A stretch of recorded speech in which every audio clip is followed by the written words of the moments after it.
Hi guys, with Ikho, and I just delivered the painting, and he seems to be happy. I hope he's not lying to me. No. I hope he's not lying to me, but I actually wanted to ask him a few questions as a creator, because I think my favorite part about like delivering paintings to people, or specifically creatives also, is that you get to hear their process and also get to give someone something because you've also come across their creation. So understanding how long did it take them there, why did you start, how did you start? And for me, how it started off was like, okay, we draw or whatever. Yeah. And after that, I started painting shoes. Okay. I started with sneaker customs. Then from there, I started playing around with painting anything that I'd find. And my mom and my sister would always say, oh, paint I okay, don't know that. But after that, it started growing. And then I decided to do it like, you know what, I'm going to start charging for this. Yeah. And then from there, it started flowing. It took time. I think I've been painting since, I think for 4 or 5 years now. Okay. And then before that, that's me in counting, but it's almost 6 years. Okay. And I've been painting and drawing and just in different things since I was a kid. I've been You're crafting. really good, especially when someone started like 6 years ago. You actually, I think yeah, I can't say you've grown because I don't know your previous paintings, but these are really good. This is really good. You should see the one I'm working on now. But okay, as a creator, right? Okay. Let me start off with the bad. So, what are the downfalls to being a person who creates content, if I could say that?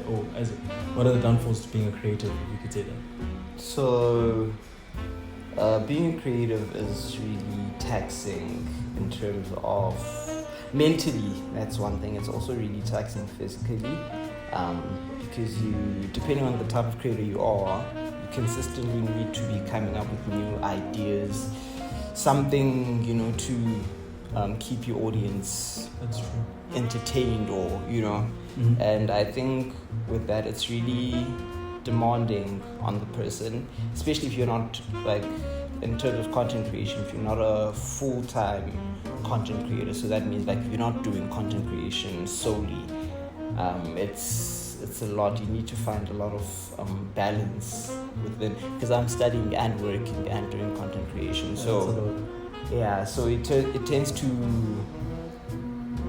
I don't know, the balance is really difficult. So I think that's one of the things with content creation, and in terms of creativity, man, I think that's the biggest thing, because inspiration, motivation even, because you could get ideas and be like, okay, I actually have this that I want to execute, but you find that you're actually not motivated to do that. So I think that's one thing with content creation.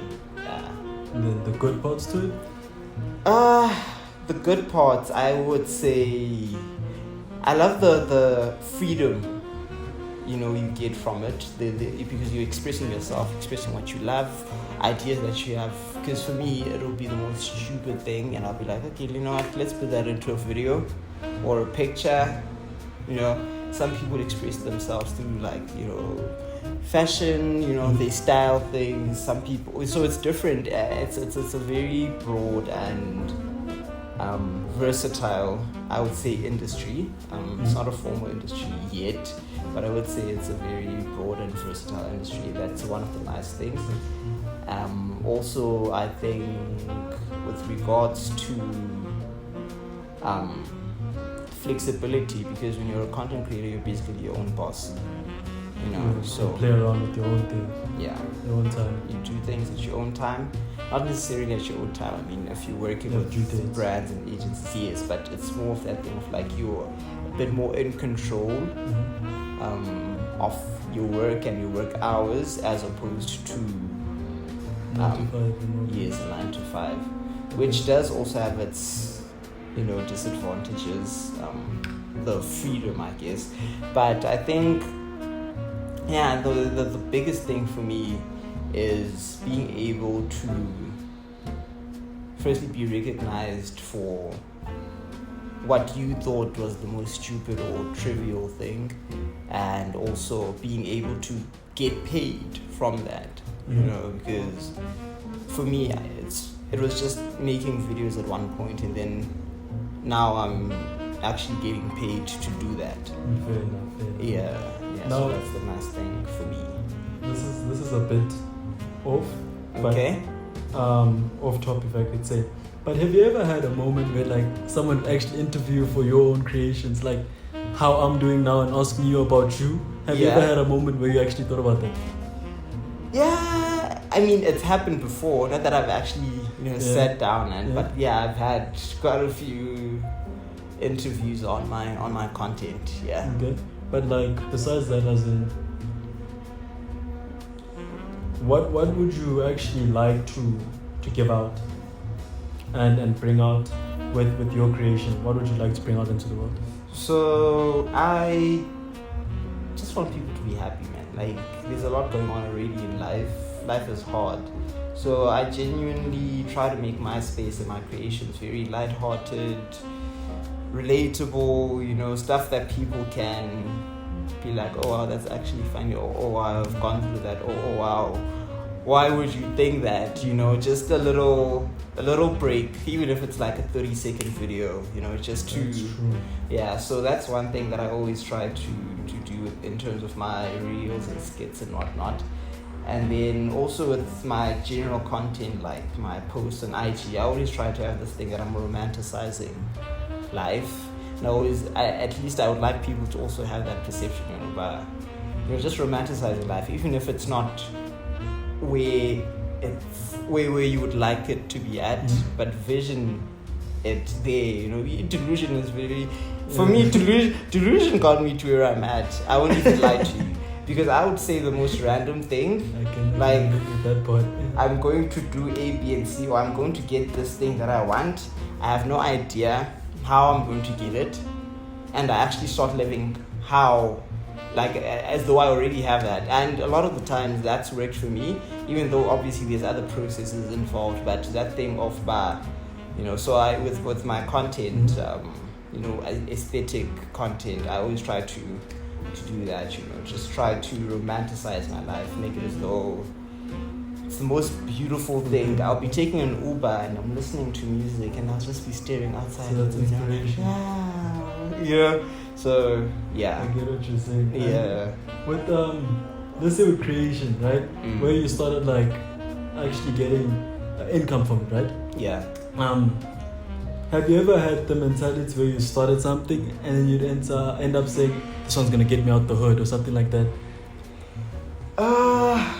No, I don't think I've had that. I think I've had more of like, this is part of the process.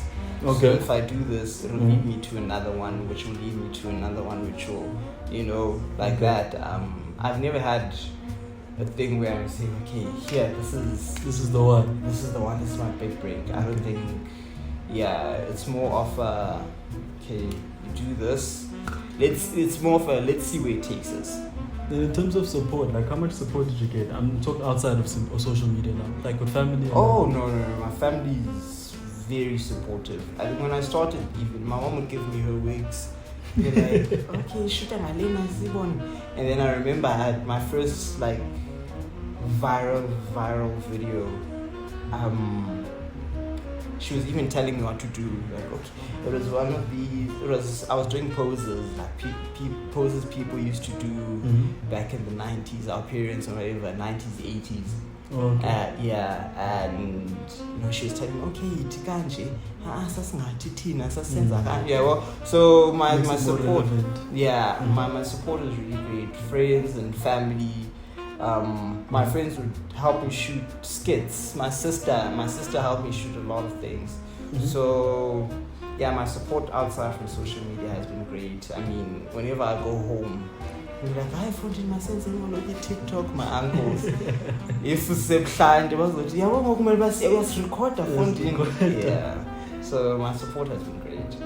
That's cool, bro. And hopefully, if anyone else, we could actually have another proper interview. If if it allows. Okay, no problem. So let's pray that He will allow me to customize one of your shoes. Like I said, that one I have to get back to, but I'll have to look into it because my shoes is limited. Zonke zinengwe yeah, and I have a very minimalistic approach to my fashion, so yeah. But I think we'll get back to that one. Okay, no problem. Okay, so we're gonna jump into the next part. Thank you guys.